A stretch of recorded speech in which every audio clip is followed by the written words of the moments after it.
there's a silence we don't talk about. A void even the most awakened among us still circle, but rarely enter. We meditate through it, dance around it, channel over it.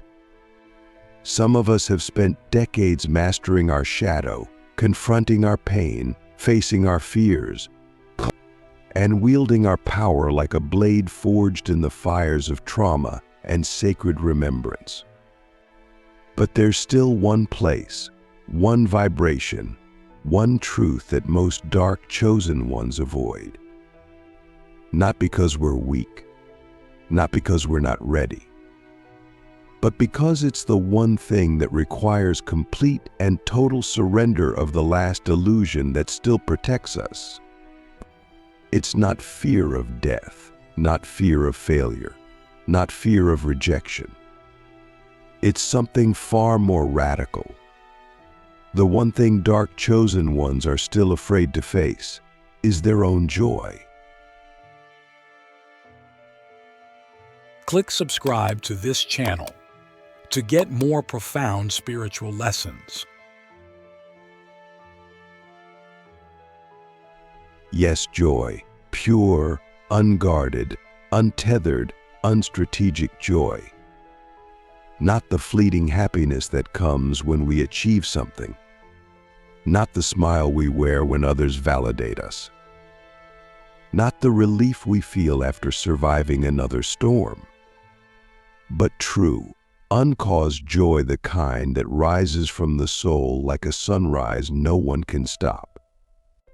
The kind of joy that has no origin and no agenda.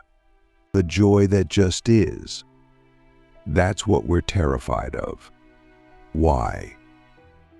Because we've built our identity, our spiritual power, our worth, our entire frequency around pain, survival, and transformation. We've mastered the dark. We've danced in the void. We've built thrones in our grief and temples in our rage. But joy? Joy threatens to dismantle the identity we built to survive. And this is the paradox that most dark chosen ones live inside. We know how to break chains, but we don't know how to live without them. So many of us carry subconscious contracts that say, if I let myself feel joy, I will let my guard down. I will become weak. I will forget the pain. I will lose my edge. We believe deeply that our sharpness, our intuition, our mystical sight, our sacred rage, even our purpose, are all tied to the wounds we've carried. We believe that our suffering is what made us special, and in many ways it did. But now, we're being asked to evolve beyond that story. Because the real power, the kind of power that births new worlds, that bends time, that heals on contact, doesn't come from pain. It comes from wholeness, from coherence, from the frequency of a soul that no longer uses suffering as proof of worthiness. And this is where things get uncomfortable, even for the most advanced among us. Because once we've healed enough, once we've seen through the matrix, once we've mastered shadow work and energetic sovereignty, we come to a cliff. On the other side of that cliff is embodiment. Not just knowing who we are, but living as who we are. Not just speaking truth, but being the truth. Not just surviving the chaos, but letting the chaos dissolve because we no longer need it to feel powerful. And the bridge to that world, the bridge to a reality where our nervous system is regulated, our joy is sustainable, our relationships are nourishing, and our power is soft but absolute, that bridge is joy. But joy requires trust. And trust is the thing many of us lost early. Trust was broken in childhood, in relationships, in systems. So we replaced trust with control. We replaced joy with achievement. We replaced innocence with psychic armor. And we've done beautifully. We've built entire empires from that armor. We've helped others awaken. We've held space. We've channeled the codes. But now we're being asked to strip it all down. To face the one thing we said we'd come back to later. The one thing we said we'd earn after we'd done enough work. The one thing we said we'd feel when the world was safe enough. But it doesn't work that way. Joy doesn't wait. Joy is not a reward. Joy is the origin point of your soul. And until you reclaim it, you're still not free. Let's go deeper. Ask yourself this: when was the last time you allowed yourself to feel joy without justification? Not because you achieved something. Not because someone praised you. Not because you escaped pain. But just because you're alive. Just because your breath is still moving. Just because your soul woke up again today and remembered who it is. If that feels foreign, even uncomfortable, you're not broken. You're just still healing from a system that taught you joy was dangerous, that joy was selfish, that joy was naive. But joy is not naive. Joy is radical rebellion in a world addicted to suffering. Joy is spiritual warfare in a matrix built on control. Joy is the highest frequency of leadership because it cannot be manipulated, monetized, or manufactured. And so here we are, at this moment of collective and personal reckoning. Many of us have been stuck in a loop: awaken, heal, integrate, teach, repeat. But what happens after that? What happens when you've healed the trauma, integrated the shadow, dissolved the karmic loops, and realized that you're not here to suffer forever? What then? That's where most of us panic. That's where the ego flares. That's where the nervous system glitches. Because we don't know how to function without struggle. We don't know how to hold peace without sabotaging it. We don't know how to receive love without questioning it. We don't know how to be free because we never believed we were allowed to be. But here is the truth. Your joy is not a betrayal of your depth. It is the proof of it. Your joy is not a sign that you've forgotten the pain. It is a sign that you finally alchemized it. Your joy is not weakness. It is unchallenged strength. Because anyone can suffer, anyone can fight.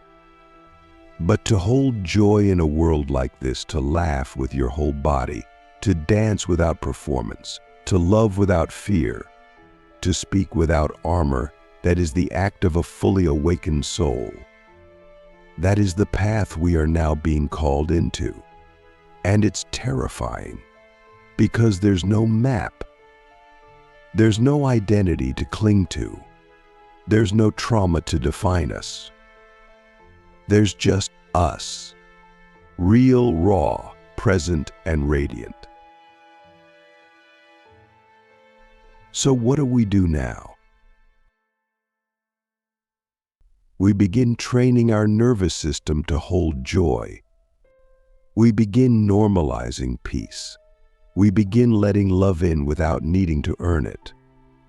We choose softness without losing our edge. We choose presence without losing our power. We choose to build lives that don't just look like freedom but feel like it. And we do it slowly, gently, consistently. We start by noticing the micro moments, the breath that feels softer, the silence that feels safe, the smile that rises without reason. We let ourselves feel it, even if it only lasts a second, even if it makes us cry, especially if it makes us cry. Because that's the release. That's the body saying, "Thank you for finally letting me feel what I was built to feel." And we forgive ourselves for all the years we believed joy was dangerous, for all the times we pushed it away, for all the ways we mistook suffering for significance. We forgive the versions of ourselves that didn't know how to feel safe in the light. And then we choose again.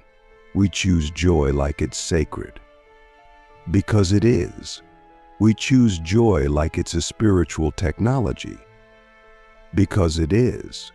We choose joy like it's the final portal to our full embodiment. Because it is. And the moment we do, our entire frequency shifts, our reality shifts, our leadership shifts, because we're no longer leading from the wound. We're leading from the wholeness that was always waiting underneath it.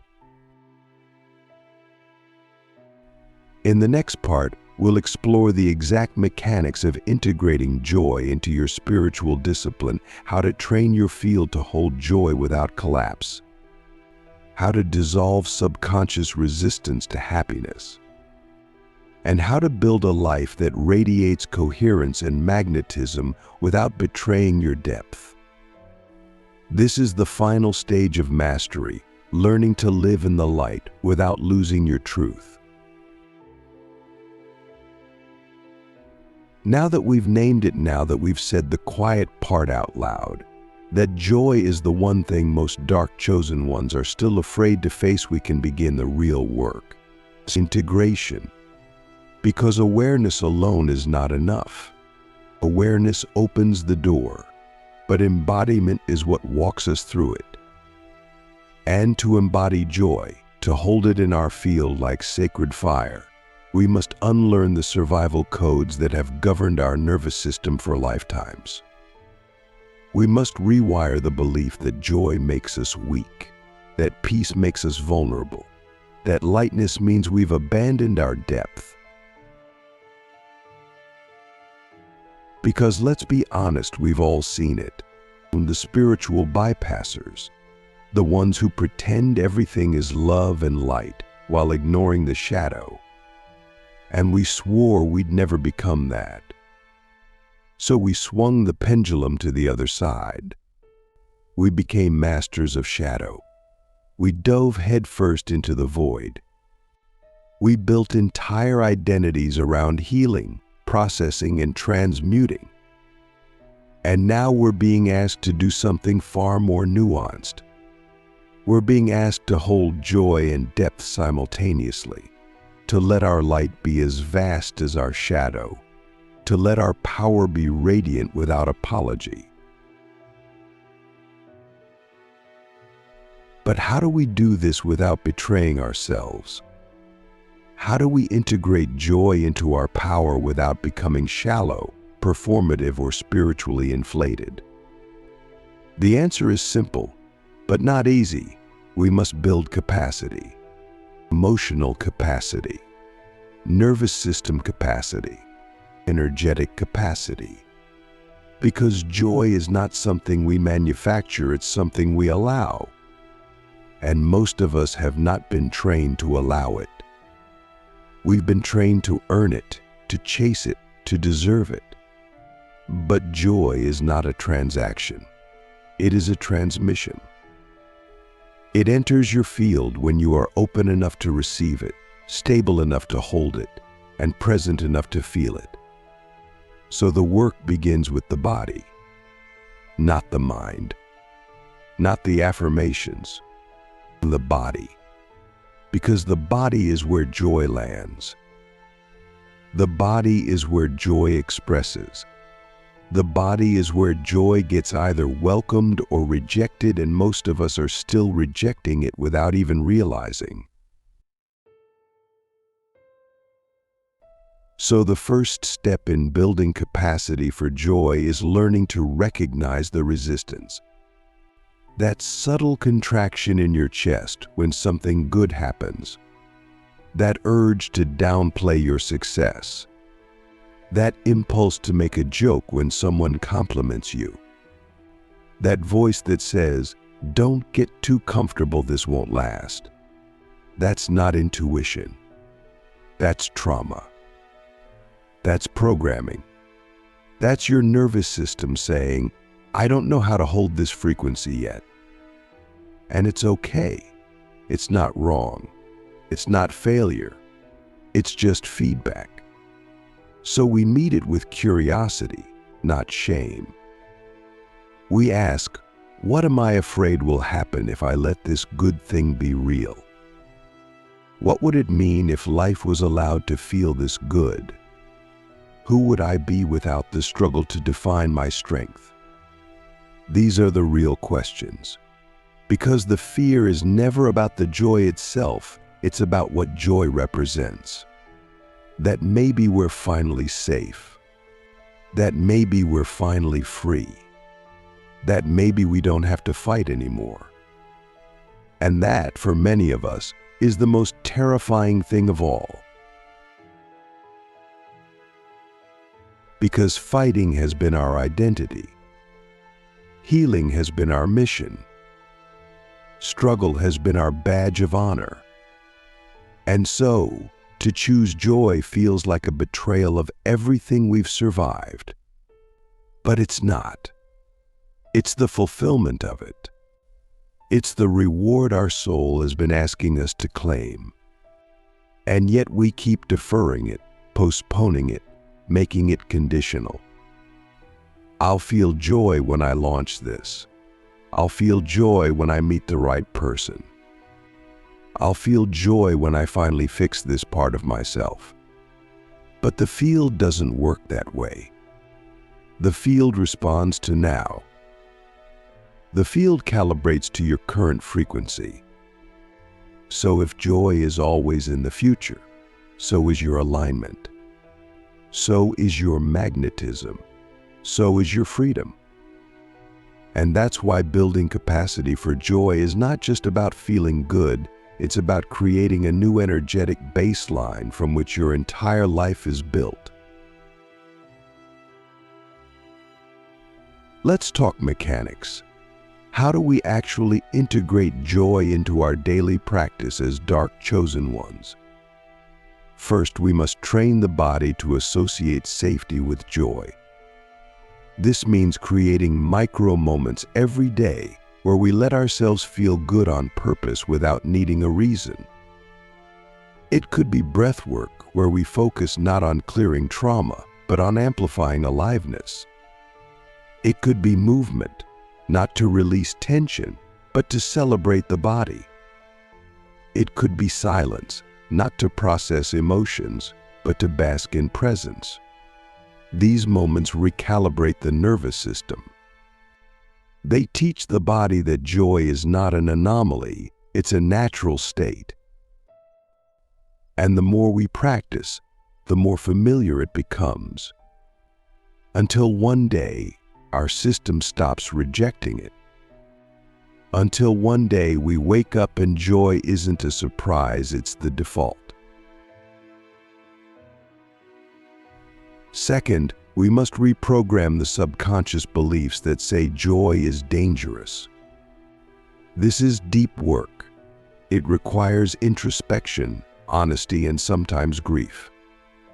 Because many of us learned early that joy was followed by pain, that light was followed by darkness, that love was followed by loss. So we developed a superstition around happiness. We became afraid to be too happy, too free, too open, because we believed the fall would hurt more. And so we self-sabotaged. We created emotional ceilings. We kept ourselves just a little bit unfulfilled because it felt safer than risking it all. But those beliefs are not universal truths. They are energetic contracts we agreed to under duress. And now we get to revoke them. We get to write new ones. It is safe to be fulfilled. I can hold joy and stay grounded. Joy does not mean I've forgotten the pain, it means I've alchemized it. These are not just affirmations. Where and maze it unwasteful. They are new codes for the field to respond to. Third, we must create a life that reflects our joy, not just our pain. This means upgrading our environments, our relationships, our habits, not based on what we've survived, but based on what we desire. We stop building from trauma, and we start building from inspiration. We stop making decisions to avoid suffering, and we start making decisions to amplify coherence. We stop choosing what's familiar, and we start choosing what's true. This is the most advanced form of spiritual leadership, not the ability to hold others in their pain, but the ability to model what it looks like to live in your joy without guilt. Because that's what the world needs now. Not more healers who are still broken. Not more guides who are still suffering. But embodied beings who radiate possibility. Beings who say, you don't have to suffer forever. You don't have to earn your joy. You are allowed to feel good now. So ask yourself this, and be honest. Can you hold more joy than pain? Can you let your life be more ease than effort? Can you trust that your power doesn't come from what you've been through, but from what you choose to live now? Because if you can, everything changes. Your field changes. Your relationships change. Your creations become magnetic. Your presence becomes medicine. Not because you're trying to heal anyone, but because you've become a living transmission of what's possible when a dark chosen one finally lets themselves be free. In the final part, we'll go even deeper. We'll explore the new spiritual archetype that is emerging, the embodied oracle, and how dark chosen ones are being activated to lead not through pain or projection, but through frequency, joy, and quantum coherence. This is where the revolution turns inward and then outward. This is where we stop surviving and start rewriting the field itself. This is the moment where everything begins to converge: the shadow and the light, the suffering and the peace, the depth and the levity, the mystery and the clarity. The moment where all the work, all the initiations, all the lifetimes of remembering culminate into one singular truth: you were never meant to remain in the dark. You were meant to master it and then emerge from it, radiant and whole, carrying the codes of cosmic wisdom not just in what you say, but in what you are. This is the true path of the embodied oracle. And it begins when the dark chosen ones, those of us who have spent our lives dancing in the void, finally choose to stand fully in the sun without flinching, without apology, and without diminishing our depth. Because this is the paradox we're here to embody. We are the storm and the stillness. We are the silence and the sound. We are the shadow and the light, not one or the other, but both, at full volume, fully integrated, fully alive. To lead as an embodied oracle means you no longer need to explain your wisdom. You don't need to convince, convert, or prove. Your frequency does the talking. Your coherence does the teaching. Your joy does the transmission. You become a living mirror, not through performance, but through presence.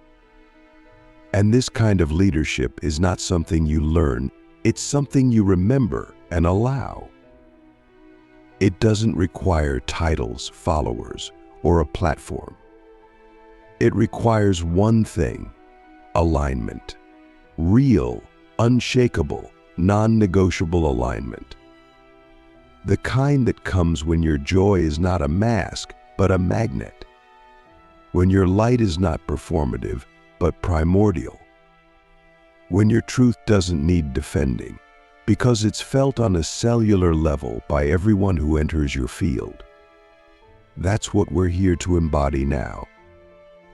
That's what the new earth is calling forth, not more information, but embodied frequency carriers who walk in such integrity with their soul that reality reorganizes around them. But here's the secret most people miss. The path to becoming the embodied oracle isn't through more doing, it's through being. It's not about mastering more modalities or chasing more mystical experiences. It's about stabilizing your signal in the mundane. It's about bringing the divine into the ordinary. Can you hold your joy while paying your bills? Can you stay coherent while navigating a conversation that used to trigger you? Can you stay rooted in your power, not just in ceremony, but in traffic, in conflict, in silence? This is where your mastery is tested, not in how high you can fly, but in how deeply you can anchor your frequency into the fabric of everyday life. That's what makes you unshakable. That's what makes you magnetic. That's what makes you a living portal to truth. So how do we lead from this place? First, by remembering that frequency comes first. Before the words, before the actions, before the strategies, your vibration is the message. People don't remember what you said. They remember how they felt in your presence. And if your presence is anchored in joy, if your energy is rooted in wholeness, if your field is clean and coherent, you become a walking transmission. You don't just inspire people, you activate them. You don't just guide them, you remind them who they are. You're no longer a teacher. You are a living oracle, a vessel through which divine remembrance flows without distortion. Second, we lead by modeling what it means to live in joy without bypassing depth. That's the frequency the world is starving for. Not fake positivity, not shallow spirituality, but real, grounded, embodied joy that has been forged in the fire of shadow work, refined through the trials of awakening, and made sustainable through nervous system mastery. This kind of joy is not fragile. This kind of joy is not temporary. It's not a high, it's a home. And when people see you living from that place, they begin to believe it's possible for them too. That's your leadership. That's your service. That's your mission, not to save the world, but to show the world what's possible when we stop surviving and start creating from soul. Third, we lead by becoming radically available to life. No more hiding. No more waiting for the perfect moment. No more shrinking behind healing loops or spiritual ego. You are ready now, not because you're perfect, but because you're present. You are qualified now, not because you know everything, but because you trust your own energy. You are needed now, not because the world is broken, but because your frequency is the medicine it didn't know it was missing. And the only thing you have to do is be fully you. Not the version of you that's palatable. Not the version of you that's been filtered and edited for mass consumption. But the raw, radiant, wild, joyful, mysterious version of you that doesn't make sense to the matrix, but makes perfect sense to the soul. So here's the question, I'll leave you with one that only your deepest self can answer. Are you willing to stop suffering long enough to let your joy become your revolution? Are you willing to stop hiding behind your shadow and let your light actually lead? Are you willing to stop pretending you're not ready and start living as if everything you've ever needed is already inside you, waiting for your full consent to be seen? Because that's the truth, isn't it? It's never been about becoming. It's always been about allowing. Allowing your joy, allowing your power, allowing your radiance, allowing your weirdness, allowing your pleasure, allowing your voice, allowing your bigness, allowing your knowing. And when you allow all of that, when you become the one who no longer apologizes for their light, who no longer explains their frequency, who no longer waits for permission to be who they were always meant to be, you don't just lead a movement. You become one. This is the rise of the Embodied Oracle. This is the new era of dark chosen ones, not as wounded warriors, but as sovereign architects of reality. Not as survivors of the Matrix, but as designers of the new earth. Not as healers who fix others, but as living examples of what happens when a soul fully returns to itself. This is the completion of the loop, the end of the old story, the beginning of a new one. You are not here to keep bleeding for your purpose. You are not here to keep proving your worth through pain. You are here to shine so brightly that the illusion of limitation burns in your presence. You are here to feel so deeply that the world remembers how to love again. You are here to live so freely that every cell in your body becomes a hymn of liberation. This is your time.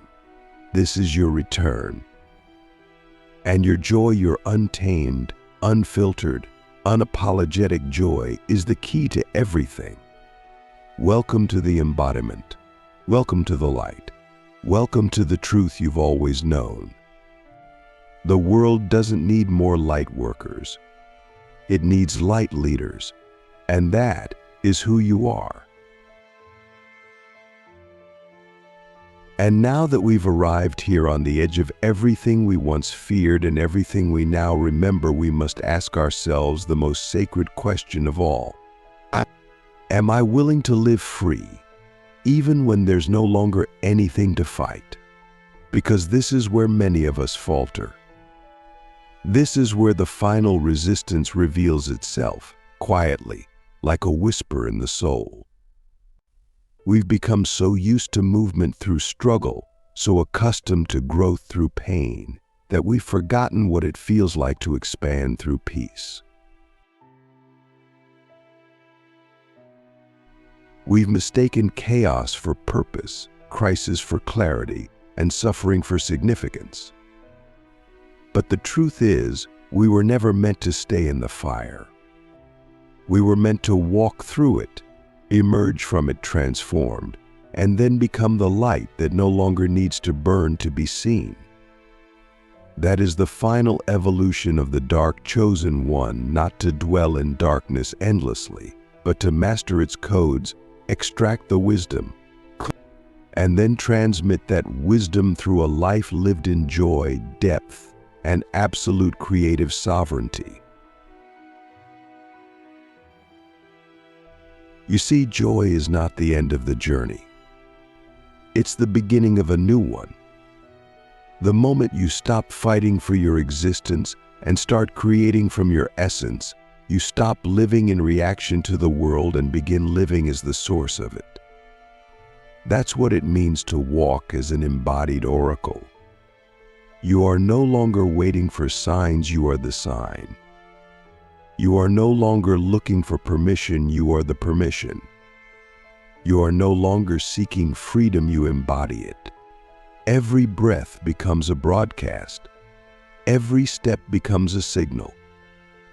Every choice becomes a recalibration of the field around you. That's the power you hold, not in theory, not in potential, but right now in your body, in this moment, in the quantum fabric of your being. And if you're still looking for confirmation, still asking if it's safe to fully step in, hear this: the world is not waiting for your perfection, it's starving for your preference. So what does this actually look like in the real world? It looks like waking up and choosing to live not out of obligation, but out of inspiration. It looks like building businesses and empires that are not rooted in urgency, but in overflow.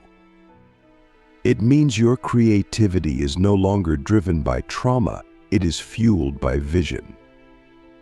It means your relationships are no longer based on karmic wounds, but on vibrational resonance. You stop explaining yourself to people who don't feel your frequency. You stop shrinking to make others comfortable.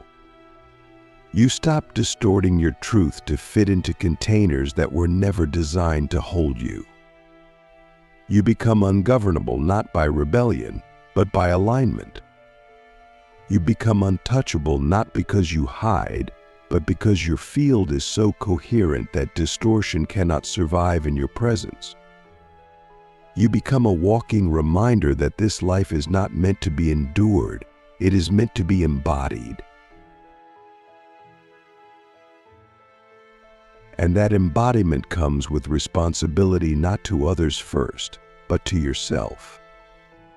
You are responsible for being honest about what you love. You are responsible for honoring what feels good.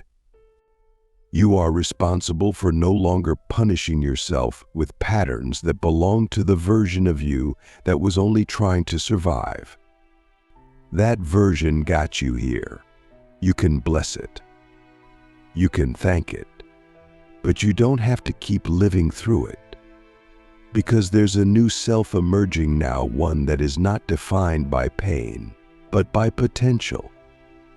One that is not shaped by trauma, but by truth. One that does not need to be fixed, because it was never broken, only buried. And now, that self is rising, not as a concept, not as an idea, but as a frequency, force, a field. And when you let that self take the lead, everything changes. Synchronicity becomes your standard. Expansion becomes your baseline. Peace becomes your power. You no longer chase alignment, you are alignment. And you don't need to convince anyone of your worth, because your very existence becomes a portal to remembrance. That's the real revolution. Not louder voices, not bigger platforms, but clearer signals. Signals that say, this is what it looks like to live fully awake, fully expressed, and fully at peace with my own power. And the people who are ready, they'll feel it. They'll find you. They'll come not because you marketed to them, but because your vibration activated them. This is what the new leadership looks like. It's not hierarchical, it's holographic. It's not based on control, it's based on coherence. You don't have to run the world, you just have to run your energy. You just have to hold your frequency like it's the most sacred thing you own, because it is. And when you do, you'll see the world shift around you. Not because you forced it, but because reality cannot help but reflect the clarity of an unshakable soul. So here we are, at the edge of the old world and the beginning of the new. Not the collective world out there, but your world. The one you build inside your body. The one you broadcast through your breath. The one you live through your choices. And the question isn't whether you're ready. You've already been chosen. You already said yes. The question now is, will you let yourself be seen without the suffering? Will you let yourself be loved without the wounds? Will you let yourself be witnessed in your joy, your softness, your radiance without fearing that you've betrayed your mission? Because you haven't. You fulfilled it. And now you're free. This is the final transmission. Not from me to you, but from you to yourself. You've always known. You've always carried it. You've always been the one. And it's time. Time to lead not from war, but from wisdom. Not from pain, but from peace. Not from effort, but from essence. You are not who you were. You never will be again. And that's the most beautiful part. Because what you are now is everything you came here to remember. Welcome to your joy. Welcome to your kingdom. Welcome to yourself. Fully, finally, forever. You are the oracle. You are the light. You are the one they've all been waiting for, and now you're here.